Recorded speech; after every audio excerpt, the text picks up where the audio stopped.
박신영의 싸이월드. 안녕하세요, 박신영입니다. 오늘은 제가 대전에 왔습니다. 뭐 대전이라고 하면 어느 팀 선수일지 이미 다 예측 가능하시죠? 거기다가 하나이글스의 찐팬 김경록 님도 모셨습니다. 안녕하세요. 네, 안녕하세요. 반갑습니다. 김경록입니다. 오늘 스페셜 게스트는 제가 선배님이라고 모셔야 할지 모르겠습니다. 연기부터 리포팅, 지능까지 못하는 게 없는 하나의 핵인싸, 일명 최배우로 불리는 때로는 고기훈, 와규훈, 스테이크훈, 단백질스러운 별명을 가졌지만 훈이훈이 최재훈이라는 별명이 가장 잘 어울리는 하나이글스의 귀요미 최재훈 선수와 함께하겠습니다. 세라 안녕하세요. 하나이글스 포수 최정입니다. 본인 응원가를 직접 부르시면서 처음 봤어요. 인사하시는 분 처음 뵀어요. PR 홍보라고. 여태까지 선수를 소개할 때 이렇게 길게 소개한 것도 처음인 것 같아요. 별명이 너무 많으셔가지고 마음에 드셨나요? 다 마음에 드는데 단백질스러운 거 이런 거는 좀 부담스럽네요. 김별명 이후로 최별명으로 제가 한번 잡아야 돼요. 두 분이 원래 친분이 있으시다면서요? 저희가 네. 최근에 송강민 선수 결혼식장에서 전화번호를 주고 받았어요. 그러면서 안부를 주고 받고 있는 상황에 같이 이렇게 출연하게 된 거죠. 어떤 형인가요? 이제 알아가는 네, 데서 저희 썸이에요. 썸 중에서 썸 타는 중입니다. 언니 근데 진짜 왜 이렇게 긴장하셨어요? 땀나네요. 하나 팬분들의 센스가 대단하십니다. 훈이훈이, 박수훈, 웰시코기, 최리포터, 최배우 별명들이 진짜 많잖아요. 현재까지 있는 별명 중에서 가장 마음에 드는 별명은 뭐예요? 우선 제가 만들었던 후니후니가 좀 마음에 들고 어떠세요? 훈이훈이가 간다 그거 말씀하시는 거죠? 저희가 자료 화면을 준비를 했습니다. 그거는 지워줬으면 좋겠는데 계속 나오네요. 혹시 응주에 적으신 건가요? 아니요, 저 어린 마음에 귀여운 척 좀 해봤는데 삼성전 2승하고 서울 가고 있다. 컨디션 완전 좋아. 지금 어깨도 돌아왔다. 총알 송구 보여줄게. 기다려라 두산아. 훈이훈이가 간다. 완전 좋아. 이게 군대에 있을 때 했었나? 지금 생각해보면 이걸 왜 했을까? 그 당시 소통하는 방법에서 이렇게 하면 더 좋아하겠지라는 그런 마음이 있었겠죠. 그래서 네. 이런 SNS나 6개월에 한 번씩 삭제해줘야 됩니다. 카메라 보고 훈이훈이가 간다 한번 해주세요. 후니후니가 간다? 빵야. 근데 뭐 이런 별명들이 많지만 개인적으로는 최배우라는 별명이 돋보이지 않나 싶거든요. 2018년 최고의 문제작이 또 있잖아요. 이거를 제가 만들자고 했거든요. 장첸 역할을 원래 딴 사람 시키려고 했는데 계속 저보고 하라고 하는 거예요. 벌칙 같은 거 하자고 할 때 꼭 하자는 사람이 걸리잖아요. 네, 맞아요. 그래서 제가 장첸 역할을 하고 마동석, 양성, 등치가 등치가 크고 있으니까. 이렇게 만들었는데 대박 날 줄 몰랐어요. 그래서 한마디만. 네, 돈 받으러 왔는데 그것까지 알아야 되니 오. 한번 해보세요. 네, 돈 받으러 왔는데 그까지 알아야 되니. 오, 잘하시는데요? 잘하는데요? 들어오겠는데요? 그러면 3.3% 아, 네, 떼어드릴게요. 알겠습니다. 평소에 연기에 욕심이 많으신가 봐요. 이거 하면서 내가 좀 잘하는구나. 한번 해볼까 하는 생각은 했었는데 원래 꿈이 그런 쪽이었어요? 아니요. 원래 축구 선수였는데 나이가 들면서 연기도 해보고 싶다라는 생각도 들더라고요. 좀 가능할 것 같아요. 기대해 보도록 네. 하겠습니다. 별명이 많다는 건 그만큼 또 팬분들이 많은 사랑을 주고 있다는 얘기가 아닐까 싶은데 최근에는 뭐 코로나19 때문에도 그렇고 팬분들을 많이 못 뵀잖아요. 그런 부분이 아쉬웠을 것 같아요. 정말 너무 아쉬웠어요. 그 야구장에 팬분들이 오셔서 응원도 많이 해주시고 하면 힘도 나고 그럴 텐데 야구장이 조용하니까 연습 경기 같은 느낌에서 집중도 잘 안 되고 그러니까 스포츠는 팬분들이 있어야지 사는구나라는 생각이 많이 들고 있어요. 최근에는 어떻게 지내고 있었을지도 궁금한데요. 항상 개인 운동하고 집에 와서 집안일 맨날 하고 강조하시네요. 네, 설거지, 빨래, 뭐 청소 제가 다 하고 있고 시즌 때는 와이프가 다 하고 있으니까 아, 네, 지금 쉴 때는 좀 그나마 힘을 주려고 하고 있어요. 네. 육아에 고통 받으시니까 고통이라뇨. 눈이 촉촉해졌는데요? 그렇게 아름다운 삶이 어디 있다고. 그동안 정말 많은 선수들이 왔다 갔거든요. 뭐 안영명 선수, 정우람 선수, 김태균 선수, 하주석 선수, 이영규 선수. 혹시 따로 뭐 이랜드 뮤지엄에 대한 이야기는 없던가요? 왜 저한테 얘기를 안 해주는지 모르겠는데 뭐 보다가 나오더라고요. 의지영도 나오고 유명한 선수들이 다 나오더라고요. 아 나도 나가고 싶은데 이제 기회를 주셔가지고 너무 감사하고 있습니다. 그러면은 오늘 어떤 모습 보여주고 가고 싶은지. 이거 찍는다고 그래서 네. 잠도 못 잤어요. 즐겁게 하고 싶습니다. 그냥 홈플레이트라고 생각하시고 타자와 심판이라 생각하시면 될 것 같아요. 카메라는 투수. 그럼 자신 있게 하겠습니다. 네. 아직 긴장 안 풀렸어. 본격적으로 최재훈 선수에 대해서 알아보는 시간 가져보겠습니다. 2011년 KBO 퓨처스 북부리그 타점왕, 2015년과 16년 한국 시리즈 총 2회 우승. 앞으로 더 보여줄 게 많다는 최재훈 선수는 아마추어 시절부터 눈에 띄었다고 하는데요. 덕수고 시절에 덕수고를 고교 최고의 팀으로 만든 4번 타자이자 주전 포수였다고 합니다. 4번 타자? 준비를 많이 하셨네요. 근데 솔직히 말하면 4번을 별로 안 쳤어요. 1번, 3번을 쳤어요. 그때 당시에 달리기가 너무 빨랐거든요. 이렇게 될지 몰랐지만 이렇게 된 게 어떤 건데요? 똥차 너무 느려졌어요. 그럼 그 당시엔 도루하는 포수였겠네요. 도라는 포즈였죠. 오, 진짜? 네, 프로 오면 저도 도루를 많이 하겠다라고 생각했는데 죽어도 안 되더라고요. 저는 아닌가 봐요.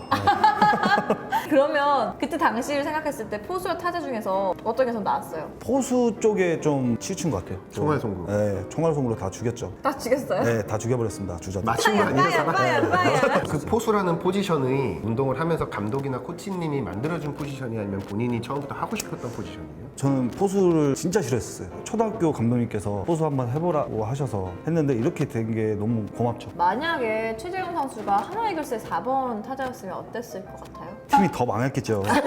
아니 근데 앞으로 4번 타자까지 갈 충분히 기회가 있다고 생각을 하죠. 하나의 트레이드 돼서부터 최재훈 선수의 타율은 점점 올라오고 있기 때문에 자리를 할 수 있지 않을까. 본인 발이 계속 느리다고 하는데 그 부분에 대해서는 팬으로서 어떻게 생각하시나요? 발이요? 멀리 치면 돼요. 멀리를 못 쳐서 지금 못 가고 있어요. 1루만 가고 있으니까 2루는 너무 힘들어요. 2021년에는 2루까지 가는 모습 기대해봐도 될까요? 그렇죠. 20, 20 어때요 그럼? 도루 20개, 오, 이루타 좋아 20개. 좋아. 저는 은퇴할 때까지는 못해요. 갑자기 눈빛이 뭐 은퇴할 때까지 못하는 그런 성적인 것 같은데요. 어쨌든 뭐 2008년 두산 베어스에 입단을 하게 된 최재훈 선수인데 이후에 2009년까지 2군에서 뛰다가 군대를 가게 됩니다. 2010년과 11년 경찰 야구단에서 활약을 하게 되는데 이때 타격에서 주각을 확 나타나게 됩니다. 타격왕 타이틀까지 얻었다고. 타격왕보다는 탑자왕이 돼가지고 그때는 엄청 잘 쳤어요. 치면 안타 되니까 홈런도 16개 막 이렇게 치고 장타도 치고 막 이렇게 했는데 프로니까 홈런도 못 치고 안타도 안 나오고 내가 계속 경찰청에 있어야 되나? 라는 생각이 너무 많이 들었어요. 네. 그렇기 때문에 제가 더 열심히 한 것 같아요. 더 열심히 하게끔 만든 그 원동력 중에 양의지 선수도 있었나요? 의지 형도 있었죠. 의지 형이 너무 잘하더라고요. 네. 2010년인가 양의지 선수가 20홈런 기록하면서 네네. 두산의 주전 포수 자리를 좀 꿰찼잖아요. 제가 경찰청에서 잘했기 때문에 승부를 하면 이길 수 있다라는 생각을 했는데 막상 뚜껑 열어보니까 아니더라고요. 두산에서 현실적으로 좀 힘든 상황이었어요. 어땠나요? 제대하고 2012년도에 첫 1군 올라왔죠. 그때 의지형하고 저하고 용독한 지금 셋이 있었는데 한 명이 내려가는 상황이었어요. 내가 내려가겠구나라고 생각하고 있었고 근데 갑자기 용독한 코치님께서 내려가시는 거예요. 또 약간의 주눅이 들었던 게 네, 아닐까. 많이 주눅 들었어요. 눈치도 많이 보고 야구할 때도 긴장을 많이 하고 그래서 안 됐나 싶을 정도로 그렇게 된 것 같아요. 갖고 있는 잠재력은 지금 현재 100%를 다 보여주지 못한 게 아닐까. 조금 더 본인의 릴렉스함이 생긴다라면 경찰청 때 후니후니로 다시 돌아가지 않을까. 한번 해보겠습니다. 2012년 개막과 함께 1군 엔트리 진입에 네네네. 성공을 했고 백업 포수로서 또 활약을 하기 시작하는데 삼성 라이온즈 경기에서 양의지 선수가 부상으로 빠지면서 처음으로 선발 자리를 꿰차게 됩니다. 그때 활약이 대단했잖아요. 그때 의정이 데드볼을 맞았을 거예요. 준비하라는 거예요. 저는 딴 사람 봤죠. 내가 아닌지 알고 근데 저밖에 없더라고요. 시합 나가고 다음 날 이제 의정이 시합을 나갈 줄 알고 기다리고 있었는데 선발이라는 거예요. 그때 투수가 용찬이 형이었거든요. 머릿속이 하얀 거예요. 투수만 용찬이 형만 보이는 팬들이 응원을 해주는데 아무것도 안 보였어요. 안 들리고 또 어떻게 끝났는지도 모르고 그렇게 지나간 것 같아요. 삼성 도루 모두 저지하고 9회 말 투아웃 상황에서 2루 주자 포수 견제로 아웃시켰던 거 그거는 잡고 나서 막 하고 선수들이 머리를 때렸을 때 그때 기억났어요. 내가 진짜? 죽였나? 그래서 계속 영상을 찾아봤어요. 2만 다시 번 본 것 같아요. 보려고. 2만 번을 본 것 같아요. 다시 보니까 그래, 어땠어요? 너무 감동적이었어요. 멋있었고 내가 이 정도였구나 라는 생각도 했고 대화를 하다 보니까 최재훈 선수는 잘한다 해주면 왠지 더 잘할 것 오 같은. 맞아요. 혼을 내면 못해요. 못해. 칭찬을 받아야지 잘할 것 같아요. 훈이 잘한다 잘한다 내세 이거 잘한다 제가 응원단장님께 건의하도록 하겠습니다. 잘하겠다. 두산 선수 시절에 든든한 또 가족 같은 존재였던 분이 한 분 계십니다. 바로 이토 스토무 코치님인데 특별히 최재훈 선수를 자신을 뛰어넘을 선수다 평가를 하셨다면서요? 그때 제가 붙잡고 계속 따라다녔거든요. 가르쳐달라고. 흔쾌히 해주시더라고요. 선수들이 다가오는 걸 좋아하셔가지고 제가 귀찮게 했던 게 좋아하지 않았나. 그러면 최재훈 선수에게 이토 스토무 코치님은 어떤 분이셨나요? 제가 항상 얘기를 했죠. 아버지라고. 코치님께서도 아들 하고 뭐 먹을 거 있으면 먹지 말라고 그러고 살찐다고 물도 마시지 말라고 장난을 많이 치셨어요. 그렇기 때문에 제가 좀 재밌게 하지 않았나. 지나갈 때마다 때리시고 막 그 영상에 보시면 나와요. 괴롭히는 장면이 계속 괴롭히고 그래가지고 손이 올라갔다 내려왔어요. 머리 잡을까라는 생각이 그런 이토 코치님 덕분인지 잠재력이 폭발하던 2013 시즌이 왔습니다. 포스트 시즌에는 양의지 선수를 대신해가지고 2차전부터 주전으로 출장을 했잖아요. 네. 포스트 시즌 기록이 38타수, 10안타 1홈런, 1볼넷, 3타점, 2득점, 타율은 2할 6푼 3리를 기록하면서 2013 포스트 시즌 두산의 영웅으로 떠오르게 됩니다. 저는 기록을 몰랐어요. 이거 처음 정말요? 알았어요. 예. 이렇게 보니까 어때요? 타율이 좀 낮네요.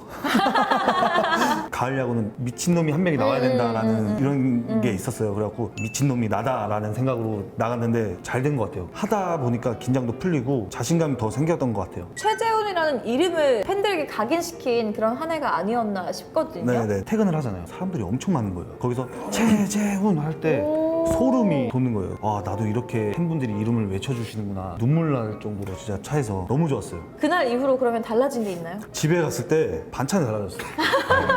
원래 밥상에 고기 이런 게 없었거든요. 고기가 막 올라가져 있고 제가 김밥을 좋아했는데 항상 야채 김밥을 주셨는데 참치 김밥으로 바뀐 거예요. 그때 수빈이, 경민이, 네. 건우 이렇게 해서 같이 먹었던 기억이 있거든요. 제가 애들을 키웠죠. 네. 김밥으로 내가 먹여서 제가 키웠죠. 네. 하지만 또 상처뿐인 영광이었다 할 정도로 준 플레이오프와 플레이오프를 거치면서 몸 상태는 좀 안 좋아졌어요. 원래 왼쪽 어깨가 좀 찢어진 상태였는데 LG전에 태그하다가 부딪히고 어깨가 빠지고 또 한국 시리즈 때 니퍼트 공 받다가 어깨가 완전 빠져가지고 너무 아파가지고 죽고 싶었어요. 무슨 문제 있다, 야구 못하는 거 아니냐라고 생각하고 끝나고 나서 찍었는데 찢어졌더라고요. 수술해야 되겠다 그래가지고 수술을 했죠. 재활을 한 6개월 된 것 같아요. 재활이 너무 빨리 끝났어요. 더 해야 되는데 빨리 가고 싶은 마음에 빨리 좀 해달라고 해서 아직도 지금 어깨가 잘 안 돌아가는 그런 2016년에 야구 선수로서 최대 터닝 포인트를 맞이하게 되잖아요. 하나이글스 내야수 신성현 선수의 1대1 트레이드를 통해서 하나이글스로 옮기게 됩니다. 네네. 트레이드 소식을 처음 들었을 때 어떤 심정이었나요? 그때 월요일 쉬는 날에 와이프랑 산부인과 거기 있었거든요. 팀장님한테 전화 온 거예요. 전화를 받았는데 잘 쉬고 있니? 이래가지고 왜요? 저 이군가요? 이렇게 얘기했는데 그게 아니고 미안하다, 트레이드 됐다라고 얘기하시더라고요. 예, 알겠습니다 하고 끊었는데 이제 와이프가 트레이드 됐어? 이렇게 얘기하는 거예요. 갑자기. 어떻게 알았어? 그러니까 느낌이 왔어 이렇게 오더라고요. 마음이 좀 그랬죠. 두산에서의 그 지난 10년을 돌아보자면 어떤 시간이었나요? 저한테 정말 좋은 공부였어요. 저도 열심히 했고 최선을 다했는데 좀 안 좋은 모습을 많이 보였고 부상도 많았고 그래서 팬분들한테 많이 죄송스러웠죠. 와보니까 어떠셨어요? 대전 왔을 때 오늘 시합 나가나 안 나가나 이런 와이프랑 얘기를 했는데 설마 나가겠어? 했는데 제가 나가는 거예요. 또 긴장이 와. 그날 응원 함성이 대단했죠? 그 함성이 안 들렸어요. 걱정을 하신 분들도 계실 거고 긍정적으로 생각하신 분들도 계실 텐데 어쨌든 좋은 인상을 남긴 것 같아요. 그날 이겼나요? 그날 이겼어요. 훈이훈이가 등판하는 첫 경기는 이기는구나. 전력 분석실에서 딱 모이면 라인업이 나와요. 포수가 없더라고 이름이. 누가 되지 이러고 있는데 13번을 쓰더라고요. 근데 저는 13번인지 몰랐어요. 13번이 오늘 나간다 이래가지고 저는 가만히 있었죠. 왜 대답 안 하냐고. 시합 나가기 싫어 그래가지고 저요? 제가 13번인가? 이래가지고 봤는데 13번이더라고요. 선발이 오간도였어요. 처음 보는 투수이기 때문에 나갈 때 얘기를 했어요. 어떻게 사인하고 뭐 이런저런 얘기를 하고 들어갔는데 오간도가 잘 따라줘서 된 것 같아요. 오관도 선수가 최재훈 선수가 앉아있을 때 공 던질 때 마음이 편했다라고 저는 알고 있거든요. 별 사인이 없어도 던지는 대로 다 받아줬다. 최고의 극찬 아닌가요? 최고의 극찬이죠. 포수한테는 정말 좋은 얘기를 해준 것 같아요. 얼굴 맞은 것도 그날이었어요? 그날인지 기억은 안 나는데 1루에서 태그해갖고 얼굴을 맞았거든요. 그때 솔직히 아프긴 했는데 창피했어요. 맞고 누웠잖아요. 누워있으니까 아픈 척은 해야 되겠다 라고 계속 했는데 그냥 들것에 실려나갈까? 시합하고 있으니까 좀 이따가 일어나자라고 하고 일어났죠. 다시 장비를 차고 나왔는데 팬들이 다 최재훈 연호했잖아요. 네, 솔직히 장비 입으면서 웃음이 나오더라고요. 아, 너무 창피하다. 연호했을 때 더 아픈 척했죠. 아니 괜찮아요. 근데 맞아서 넘어진 거니까 혼자 1루까지 가다 자기 발에 걸려 넘어진 사람도 있는데. 김가다? 네. 태균이 형 많이 창피했을 거예요. 일어나야 되는지. 들것이 나왔으면 좋겠는데. 네, 그죠. 훈이 빵이야 빵이야 빵이야.